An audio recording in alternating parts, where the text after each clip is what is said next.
Olá, meus amigos do canal Critica Brasil, sejam todos bem-vindos. Está no ar Critica Brasil News, falando a verdade, doa em quem doer, para arrebentar toco e feder chifre queimado, hoje dia 9 de julho de 2024.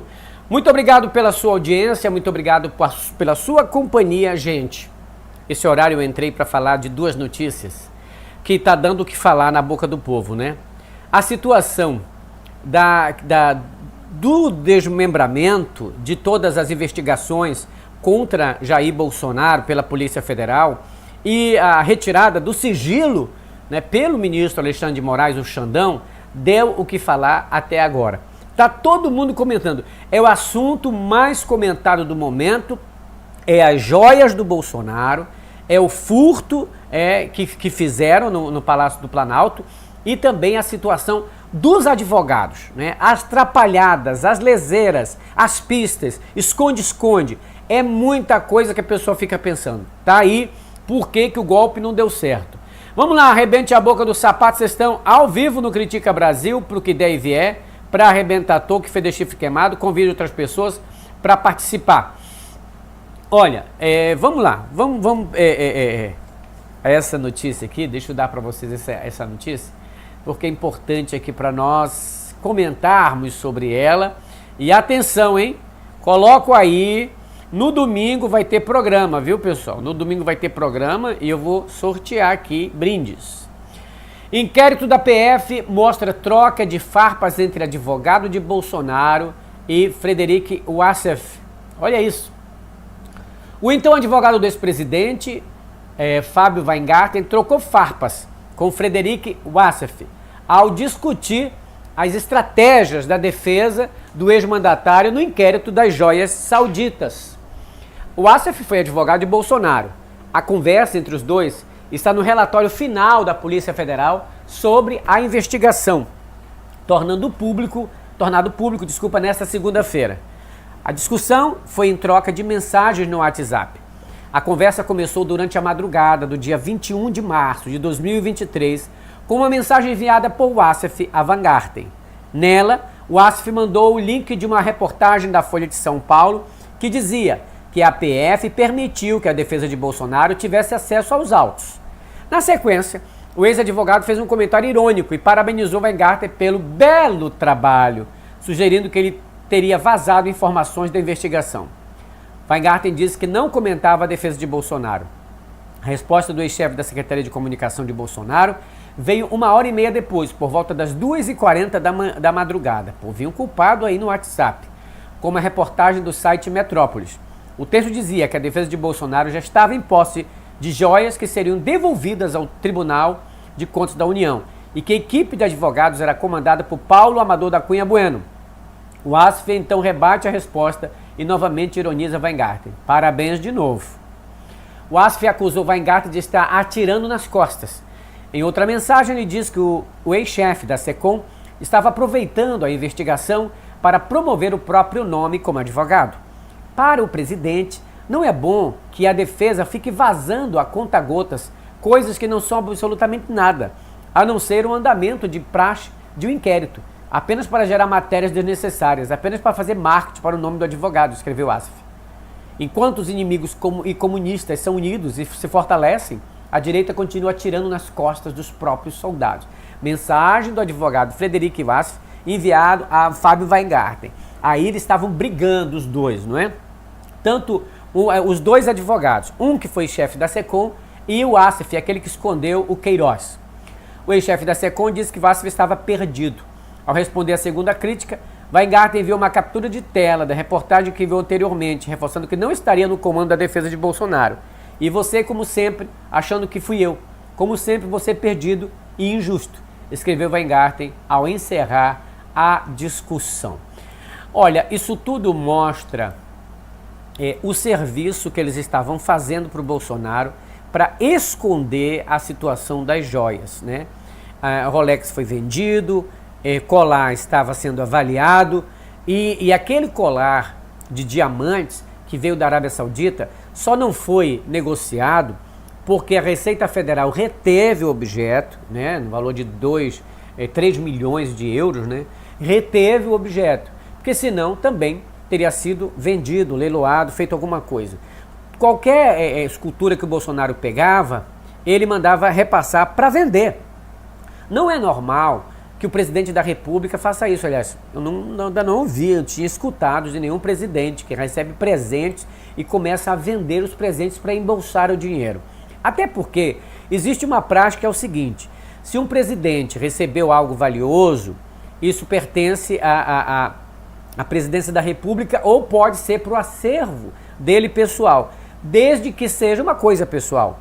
E desde que ele, se ele quiser vender, ele pode oferecer primeiro, é o que diz o relatório do TCU. Ele tem que oferecer à União, ou seja, ao próprio Estado, ao próprio governo, ao próprio Estado, para que adquira aquele bem, porque é um bem que simboliza o cargo de presidente. Não deram para ele por ele ser o Bolsonaro, entregaram a ele por ele ser presidente do Brasil naquele instante. Mas o que eles faziam era isso. Por quê? As joias foram vendidas, o dinheiro foi repassado, entregaram em mãos. E só que é o seguinte: quando o TCU começou a fazer essa varredura, começaram a sentir falta destas joias, porque a joia lá que vinha para Michele, como disse o almirante que trouxe, né, que serviu de mula, ele dizendo que era para Michele. Aí eles começaram a perceber que a coisa ia pegar feio. Quando o TCU pediu a devolução e disse, ó, queremos que sejam devolvidas essas joias. Mas como ia devolver? Se aquele kit de ouro branco e também o kit de Rolex já havia sido vendido. Como recuperar a coisa vendida? É aí que começou o imbróglio, para lá e para cá, para poder encontrar a joia de volta. Aí o seguinte, o resgate das joias foi a coisa assim, mais interessante. Eu vou colocar aqui a matéria para a gente ver junto. Aqui na tela do Critica Brasil, eu pediria a você que der esmagada no like para arrebentar toco e feder chifre queimado. Vou colocar aqui do ladinho para você acompanhar comigo. Olha isso, pessoal, para arrebentar toco e feder chifre queimado. Resgate das joias teve atrapalhada de Cid e o ASF se escondendo em poste. A venda e a posterior operação para trazer de volta ao Brasil as joias sauditas comercializadas pelo ex-presidente Jair Bolsonaro tiveram tentativa de esconder o esquema e atrapalhadas que ajudaram a Polícia Federal nas investigações. Segundo a PF, os auxiliares de Bolsonaro foram ao exterior para resgatar a joia. A joia já tinha sido vendida. TCU pediu. Então vamos resgatar, vamos comprar ela de volta para poder dizer que a gente ainda está em posse dela, a gente não vendeu. A atitude foi tomada após o caso ganhar repercussão na imprensa e o TCU determinar a devolução dos objetos ao acervo da Presidência da República. Mensagens analisadas pela Polícia Federal mostram que Bolsonaro e seu entorno tinham receio de que a venda das joias fosse descoberta.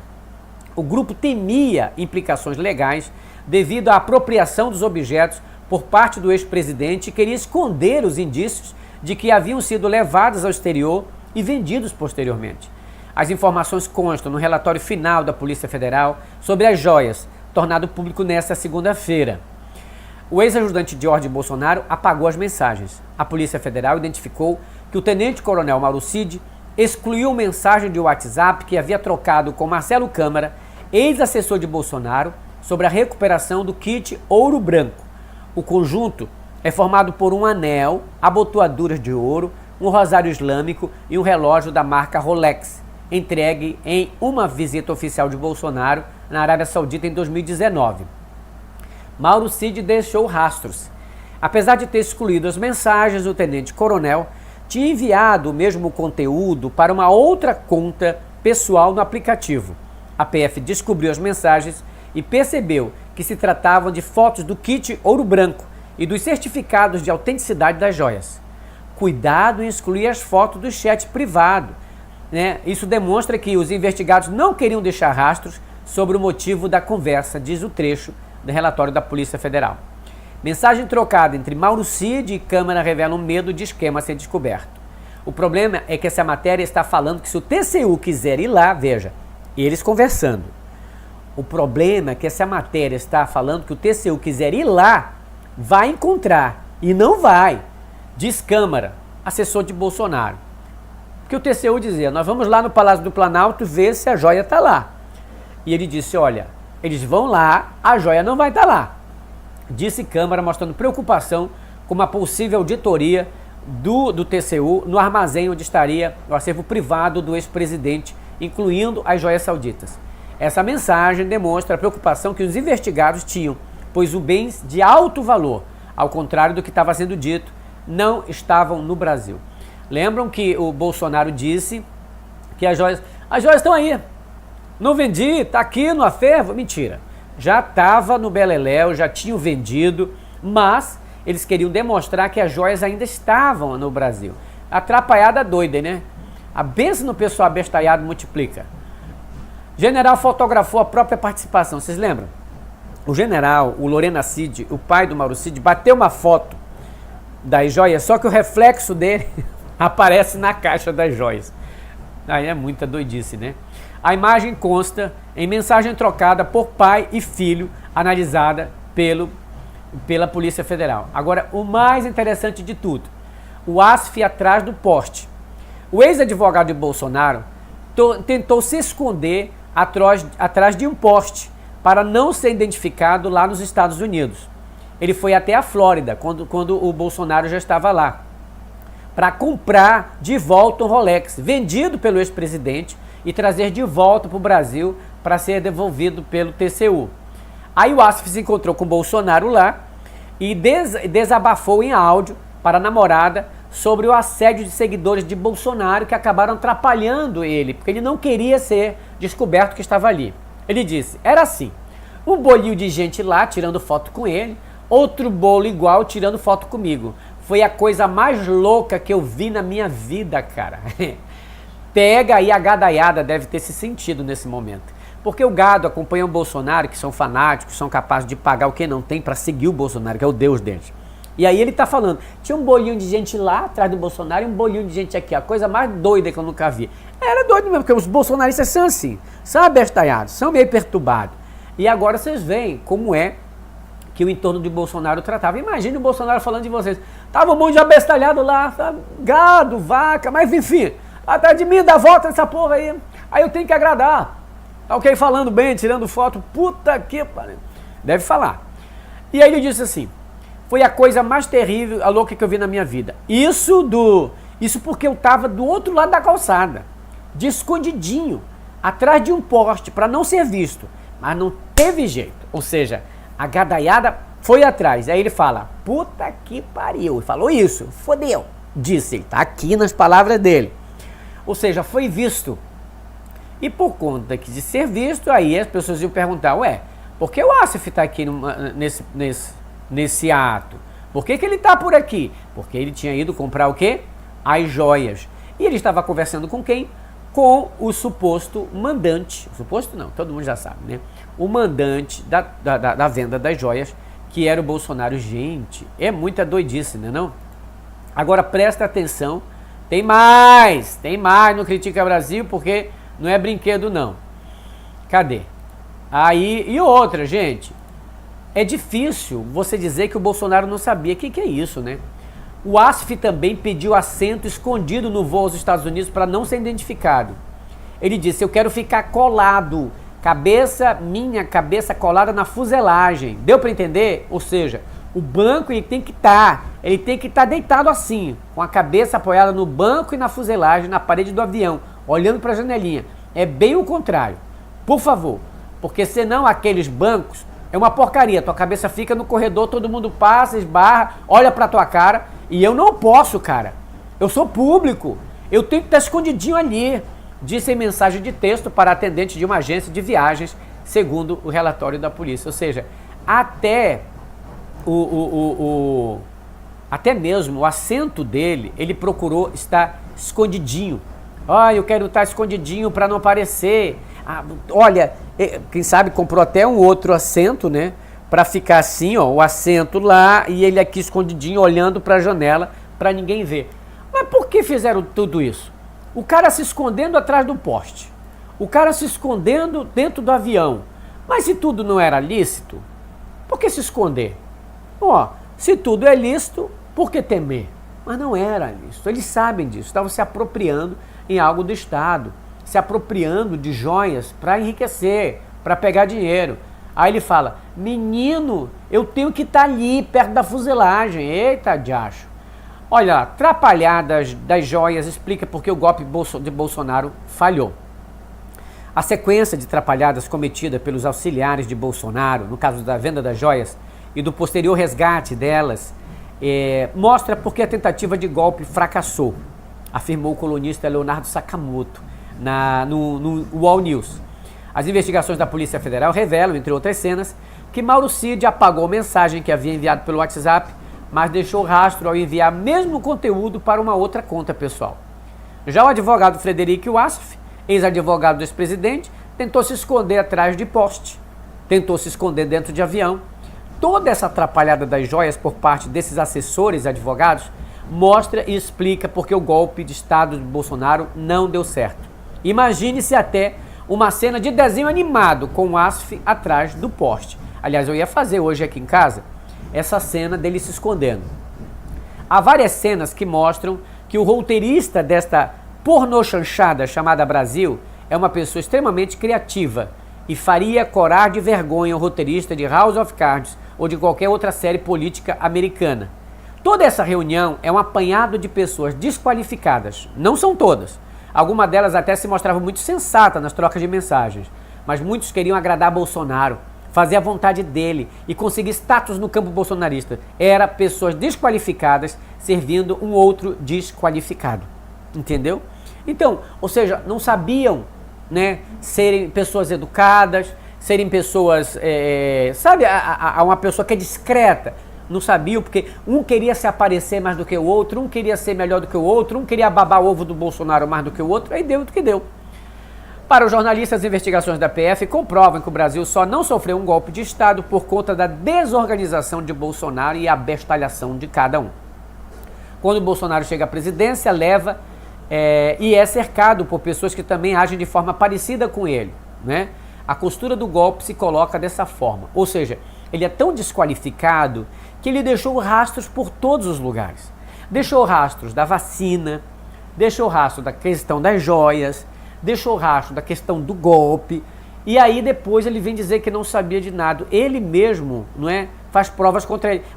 Vocês não viram os bolsonaristas que saíram nas ruas, não é? Viram o quebra-quebra que eles fizeram? Viram o que eles quebraram? E batiam foto.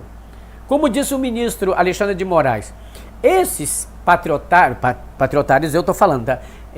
Se bem que ele tem vontade de dizer, mas não diz.